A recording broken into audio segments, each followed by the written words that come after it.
यह part 7 start करने जा रहे हैं। देखेंगे ध्वनि के अभिलक्षण, मतलब ध्वनि के अभिलक्षण किसे कहते हैं। ध्वनि के प्रमुख अभिलक्षण निम्नलिखित हैं।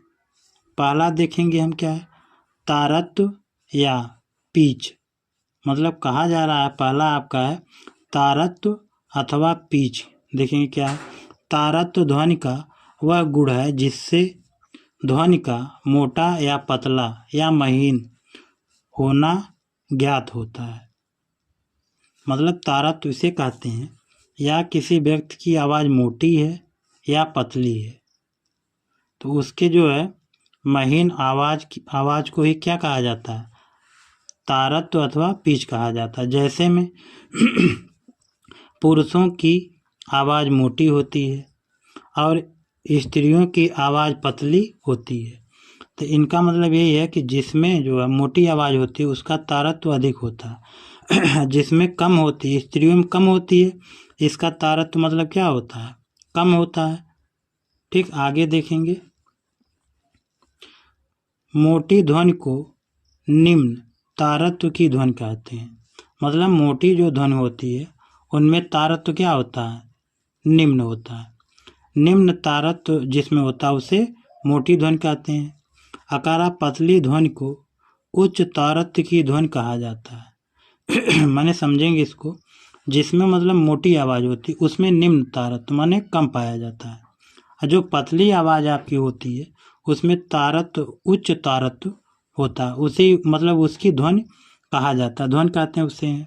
जैसे पुरुषों में मोटी आवाज़ क्यों होती है, निम्न तारत्व होता है, मतलब कम तारत्व होता है। स्त्रियों में क्या होता है, उनकी पतली आवाज़ होती है, उनका मतलब जो है उच्च तारत्व होता है, इसी कारण उनकी आवाज़ें क्या होती हैं, पतली होती हैं। आगे ग्राफ से हम समझेंगे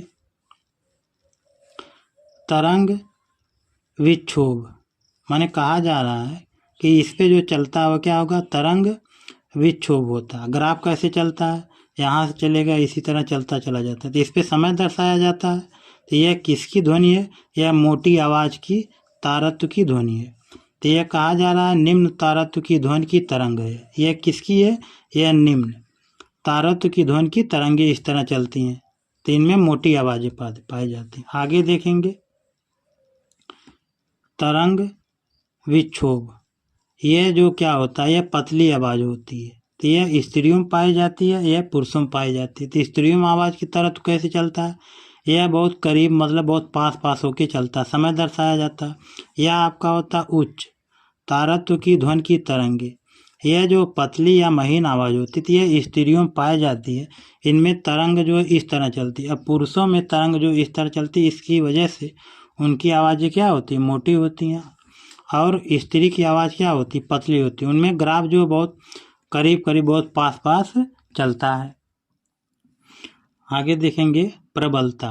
प्रबलता किसे कहते हैं, प्रबलता ध्वनि का वह लक्षण है जिसके आधार पर कोई ध्वनि कानों को धीमी या तेज सुनाई पड़ती है।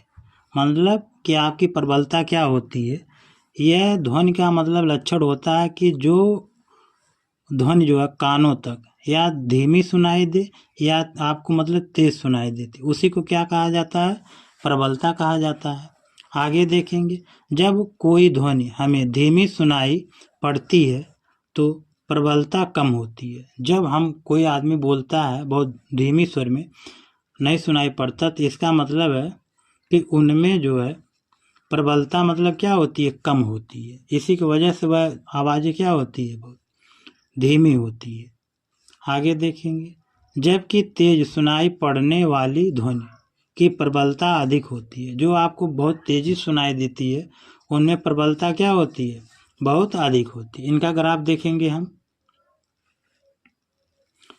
तरंग विक्षोभ, यह तरंग इसी तरह चलती है, ग्राफ पे समय हो गया, तो यह आपको क्या होता है, मृदु ध्वनि होती है। मृदु ध्वनि का मतलब होती है धीमी आवाज़। तो धीमी आवाज़ अगर कोई व्यक्ति बोल रहा है तो सुनने में वो अच्छी लगती है, तो यह क्या है, मृदु ध्वनि मतलब धीमी आवाज़। ठीक, आगे देखेंगे तरंग विक्षोभ। अब यह तरंगे आपकी चलती इस पे समय, ये जो है प्रबल ध्वनि होती है। प्रबल ध्वनि की मतलब होती है बहुत अधिक ध्वनि सुनाई देती है, बहुत ज़्यादा होता है। तो बहुत ज़्यादा जो आवाज़ होती है वॉल्यूम की उसको आप जो है सुनेंगे तो अच्छी नहीं लगेगी। जैसे डीजे की आवाज़ बहुत तेज़ सुनाई दे रही है कोई बजा रहा है तो वह सुनने में आपको अच्छी नहीं लगती। अगर कोई जो मीडियम आवाज़ में सुनाई बोल रहा है तो वह आवाज़ आपको क्या होती है, सुनने में अच्छी लगती है। आगे देखेंगे मृदु ध्वनि का आयाम बहुत कम होता है। जो मृदु ध्वनि होती है, मृदु ध्वनि की आयाम बहुत कम होता है। और आगे देखेंगे करा प्रबल ध्वनि का आयाम बहुत अधिक होता है। ठीक, आगे देखो ध्वनि की प्रबलता मापी जाती किसमें, ध्वनि को किसमें नापा जाता है, डेसिबल में। ध्वनि की प्रबलता किसमें नापी जाती है, डेसिबल में नापी जाती है।